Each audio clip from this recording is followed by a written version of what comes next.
Selamat pagi Bapak Ibu dan saudara yang terkasih dalam Tuhan Yesus Kristus. Selamat mengikuti ibadah Lebstemi pada Minggu tanggal 19 Juli 2020. Selamat pagi Ibu, Bapak dan saudara-saudaraku. Puji syukur kita masih diberikan kesehatan dan kedamaian dalam perjumpaan dan adaptasi kehidupan saat ini, baik di pekerjaan, sekolah, pasar, ataupun di rumah. Tetap patuhi protokol kesehatan dimanapun dan kapanpun kita berada, termasuk ketika beraktivitas olahraga, bersepeda misalnya. Untuk saudara dan anak-anak yang dirantau, semoga tetap sehat. Kita juga prihatin atas kasus PHK yang menimpa saudara-saudara kita. Puji Tuhan, kita masih diberi kesempatan berbuat baik pada mereka dan mereka diberikan rezeki olehnya. Mari kita satukan jarak dengan hati. Pujian dan firman-Nya pada ibadah Minggu biasa ke-16 kali ini dengan memuji namanya dari Kidung Jemaat 260 bait 1 dan 2. Dalam dunia penuh kerusuhan.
Ibadah di Minggu biasa ke-16 ini berlangsung dalam nama Allah Bapa, Putra, dan Roh Kudus.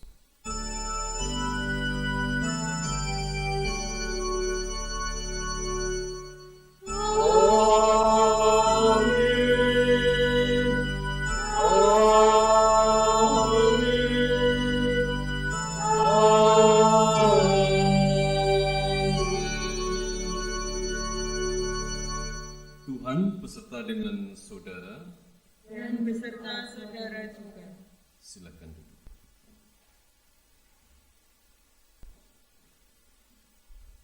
Mari kita mengakui akan ketidakberdayaan kita dalam menghadapi kehidupan, khususnya pandemi yang masih berlangsung hingga saat ini, dan berharap kasih dan kekuatannya mengalir dalam hidup kita. Kita akan menyanyikan Kidung Jemaat 26 1 sampai dengan 3. Mampirlah dengan doa.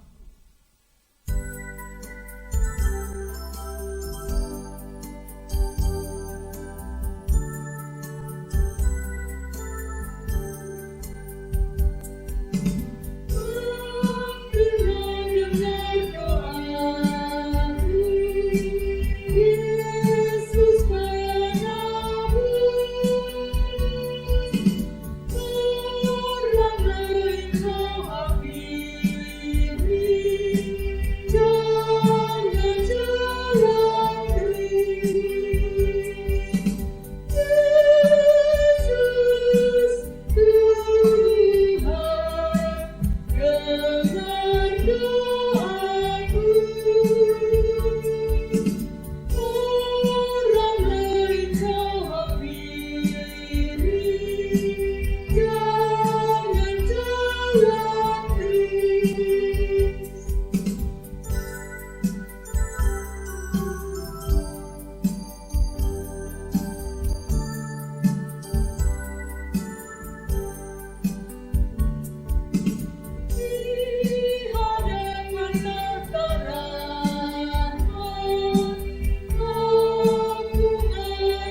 dengan bacaan leksionari pada hari ini, Minggu Biasa ke-16, kita akan mendengar sabda Tuhan membaca Injil Matius pasal 13 ayat 24 sampai 30 dan dilanjutkan ayat 36 sampai 43 yang merupakan penjelasan khusus dari Yesus kepada para muridnya. Namun sebelumnya mari kita menghadap Tuhan dalam doa. Saya hantarkan.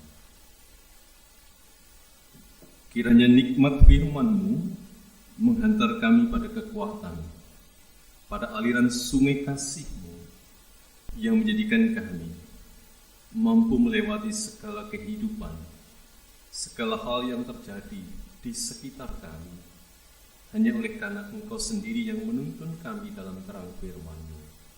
Berfirmanlah, kami siap untuk mendengar. Di dalam Kristus Yesus. Amin. Injil Matius pasal 13 ayat 24 sampai dengan 30, dilanjutkan 36 sampai 43. Demikian firman Tuhan. Yesus membentangkan suatu perumpamaan lagi kepada mereka, katanya, hal kerajaan surga itu seumpama orang yang menaburkan benih yang baik di ladangnya. Tetapi pada waktu semua orang tidur, datanglah musuhnya, menaburkan benih lalang di antara gandum itu, lalu pergi. Ketika gandum itu tumbuh dan mulai berbulir, nampaklah juga lalang itu. Maka datanglah hamba-hamba tuan ladang itu kepadanya dan berkata, Tuan, bukankah benih baik yang Tuan taburkan di ladang Tuan? Dari manakah lalang itu? Jawab tuan itu, seorang musuh yang melakukannya. Lalu berkatalah hamba-hamba itu kepadanya, jadi maukah Tuan supaya kami pergi mencabut lalang itu?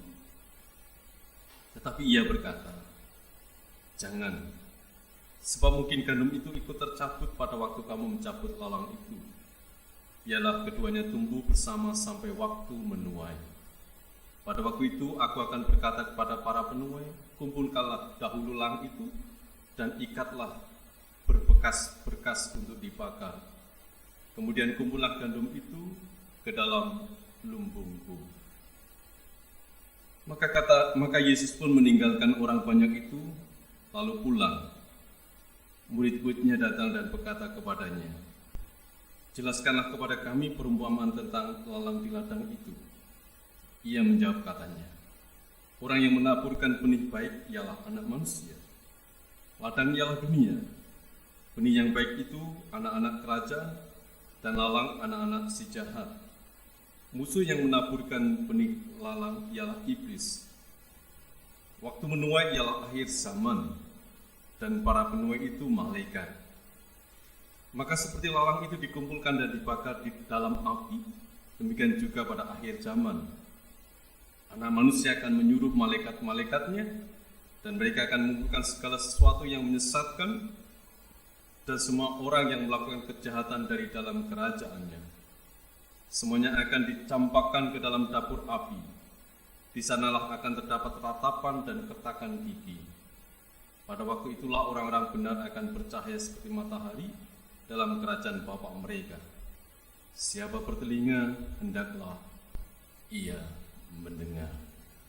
Demikianlah sabda Tuhan yang kita dengar menurut bacaan leksionari pada hari ini dengan judul Jati Diri Anak-anak Allah. Bapak, Ibu, saudara-saudara, dan anak-anakku sekalian, kebetulan Pastor GKJ Karanongko yang kedua, di depannya ada selepan padi. Dan satu hal yang saya perhatikan hingga saat ini, ketika kita nyelep padi menjadi beras, pasti ada kerikil, sisa gabah walaupun lembut. Pasti akan kita jumpai di beras kita. Apalagi kalau zaman dulu itu masih dengan manual. Sebelum dipisahkan itu digebuk dengan pelepah kelapa, lalu kemudian dipisahkan, baru kemudian diselepkan. Demikian pula di setiap tanaman yang kita tanam, ketika tanaman itu tumbuh, pasti akan muncul rumput, muncul lalang, gulma di sekitar tanaman itu. Jadi ketika kita hendak merawat sebuah tanaman, pada akhir-akhir ini tren Aglonema, Monstera, anggrek di pasar Ngeponan Pulau Watu. Sekarang ada 2 penjual tanaman hias dan dipastikan dikerubuti oleh ibu-ibu dan bapak-bapak yang mencari tanaman golongan tertentu. Bahkan sekarang masih cukup mahal harga Monstera. Nah, tentu harus ekstra khusus merawat, mencabut, menyiangi setiap gulma, setiap tanaman pengganggu. Itu yang kita lakukan ketika kita menanam tanaman apapun, termasuk lombok. Di awal pandemi ini, pemerintah Kabupaten Klaten melalui Dinas Pertanian membagikan beberapa benih lombok, tomat, terong di setiap kelurahan, di setiap desa, termasuk kami menjadi ambil bagian dari mengambil benih itu di RT kami. Nah, selalu akan muncul tanaman pengganggu, dan itu bisa kita siangi sewaktu-waktu. Itulah juga gambaran kehidupan kita, akan selalu ada dan muncul hal-hal buruk dan orang-orang dengan berkelakuan khusus. Saya tidak mau mengatakan orang-orang jahat, tetapi orang-orang berkelakuan khusus. Itu akan selalu hadir dalam hidup kita, entah itu tetangga, entah itu teman di kantor, di sekolah, pasar, bahkan di gereja. Pada ayat 41 menjelaskan ilalang ini ada dalam kerajaannya, merujuk pada bumi gereja. Walaupun pada ayat 39 kita mendapat penjelasan itu perbuatan iblis. Artinya, iblis sengaja menempatkan sekutunya sebagai ilalang di tengah-tengah kehidupan gereja, di tengah-tengah kehidupan kita. Sekalipun itu bisa ada. Nah, bedanya ketika kita merawat tanaman, kita bisa sewaktu-waktu menyiangi ketika gulma itu mulai muncul, mulai tumbuh. Tetapi dalam perumpamaan Yesus, justru dibiarkan sampai pada akhirnya dipanen. Jadi ilalang itu, gulma itu tumbuh bersama-sama dengan gandum sampai akhir zaman. Inilah yang mungkin menjadikan kehidupan kita lelah, capek, anyel, sedih, dan jadi pikiran dalam hidup kita sehari-hari. Karena hal itu sangat mengganggu kita. Siapapun yang bisa dikatakan berkelakuan khusus, yang selalu menjadi gulma, menjadi ilalang dalam hidup kita. Itulah juga kenyataan yang kita hadapi pada saat ini, di saat pandemi. Kita berusaha sedemikian rupa menerapkan protokol kesehatan, tapi kita juga menjumpai di antara mereka juga tidak menerapkan protokol kesehatan dengan benar. Jadi buat apa kita bersusah-susah melakukan itu semua, tetapi pada akhirnya tidak semua orang bisa melakukan dengan baik.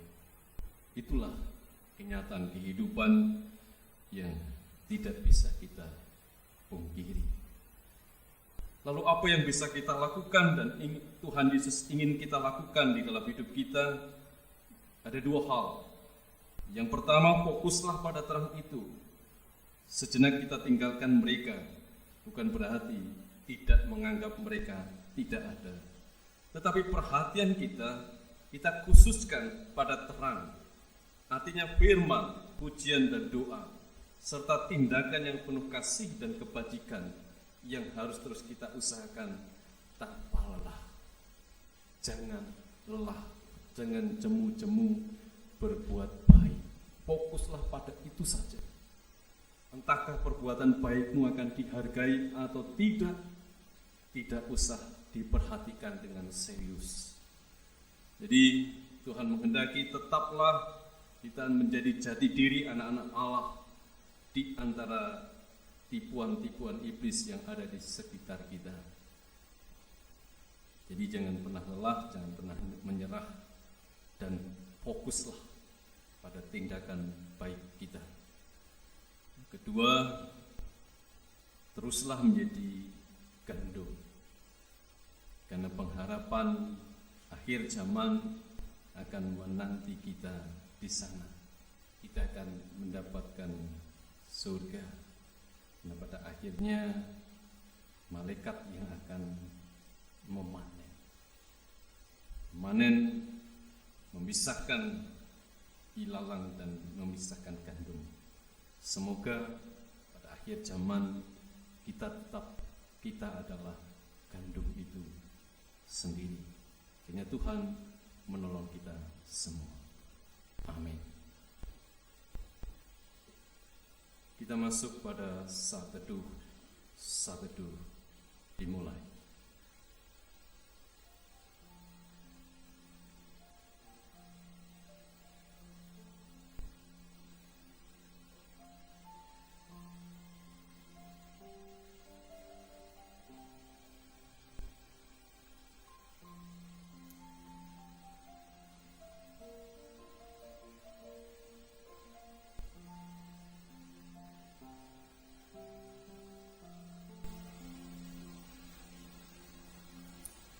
Saat teduh diakhiri dan mari kita masuk dalam doa syukur dan syafaat kami hantarkan.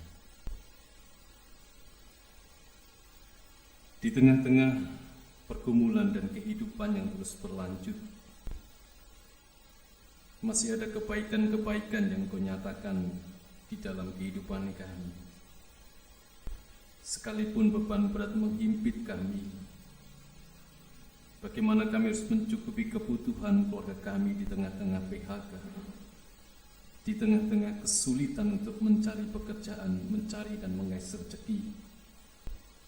Kiranya Engkau menolong kami untuk bisa survive, untuk bisa bangkit dari keadaan seperti ini, tidak menjadi glokro semplah, tetapi terus berjuang, terus berusaha, dan pada akhirnya rezeki, kekuatan yang akan Kau berikan kepada kami.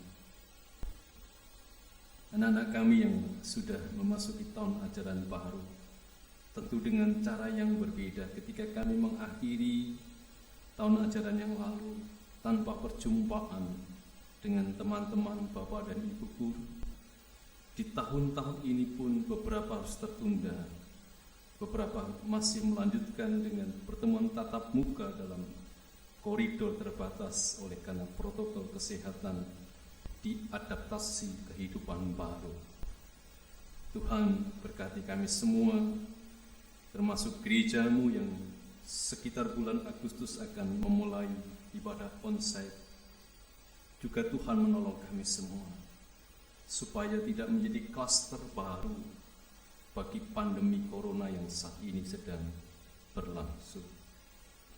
Dengan penuh kehati-hatian dan kesadaran tinggi, kami bisa melakukan hal-hal yang terbaik, membangun sebuah kehidupan dengan tetap memperhatikan mereka yang rentan, mereka yang berpenyakit penyerta, yang harus kami lindungi dari ancaman COVID-19 ini. Bapa di surga, kiranya Engkau terus menolong kami, memperbaharui iman, memperbaharui pujian kami, penyembahan kami di hadapan Tuhan, supaya tidak kering, tetapi semakin hari semakin nyata dalam tindakan kami di tengah-tengah keluarga, tindakan kami di tengah-tengah masyarakat, tindakan kami bersama-sama dalam kehidupan yang penuh dengan welas asih untuk saling memperhatikan. Kami berdoa secara khusus untuk ilmuwan yang sekarang ini berusaha dengan keras melalui tahapan-tahapan untuk menemukan vaksin. Karena Tuhan juga mencukupi segala biaya bagi kebutuhan ini, memberikan kesehatan bagi mereka. Pemerintah dan bangsa kami, dari pemerintah pusat sampai dengan RT dan RW sebagai gugus tugas COVID-19 ini, Engkau berkati mereka dengan kasih setia Tuhan. Terima kasih Tuhan. Tentu di era-era seperti ini, kami yang masih membutuhkan pemulihan karena sakit kami masih mengharapkan kesembuhan, Tuhan menolong kami. Kami yang mengharapkan rezeki baru, karena rezeki yang lama sudah tidak mencukupi kami dan terhenti. Oleh karena itu ya Tuhan, tolonglah kami semua. Kristus menolong kami, Kristus memberkati kami, dan Kristus menyertai kami. Di dalam nama Tuhan kami, Yesus Kristus. Amin.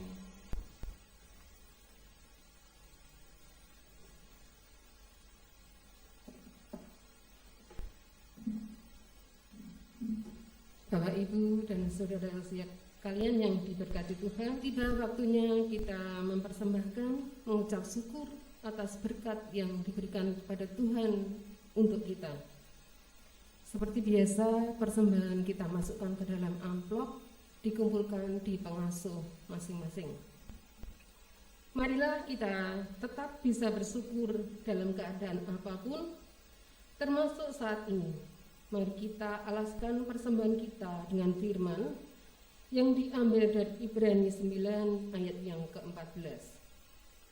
Betapa lebihnya darah Kristus yang oleh roh yang kekal telah mempersembahkan dirinya sendiri kepada Allah sebagai persembahan yang tidak bercacat, akan menyucikan hati nurani kita dari perbuatan-perbuatan yang sia-sia, supaya kita dapat beribadah kepada Allah yang hidup. Mari kita kumpulkan persembahan dengan iringan pujian dari Kidung Jemaat 289 ayat 1 dan kedua. Tuhan pencipta semesta.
Mari kita berdoa.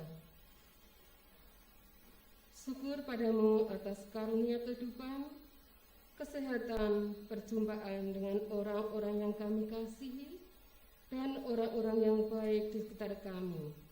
Kiranya jiwa hati kami dimampukan terus bersukacita sebagai bentuk kebajikan kami dan respon atas kasih-Mu. Kami berdoa seperti yang Engkau ajarkan. Bapa kami yang ada di surga, dikuduskanlah nama-Mu, datanglah kerajaan-Mu, jadilah kehendak-Mu di bumi seperti di surga. Berikanlah kami pada hari ini makanan kami yang secukupnya, dan ampunilah kami akan kesalahan kami, seperti kami juga mengampuni orang yang bersalah kepada kami. Dan janganlah membawa kami ke dalam pencobaan, tetapi lepaskanlah kami daripada yang jahat. Karena Engkau-lah yang mempunyai kerajaan dan kuasa dan kemuliaan sampai selama-lamanya. Amin.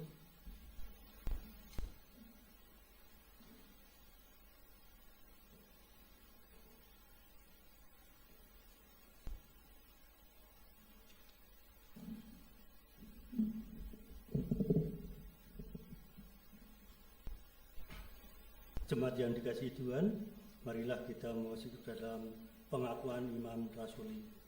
Dan bersama-sama nanti tangan kanan kita letakkan di dada sebelah kiri kita. Mari kita mengucap Imam Rasuli bersama-sama. Aku percaya kepada Allah Bapa yang Maha Kuasa, Khalik langit dan bumi, dan kepada Yesus Kristus anaknya yang tunggal Tuhan kita, yang dikandung daripada Roh Kudus, lahir dari anak darah Maria, yang menderita di bawah pemerintahan Pontius Pilatus, disalibkan, mati, dan dikuburkan, turun ke dalam kerajaan maut.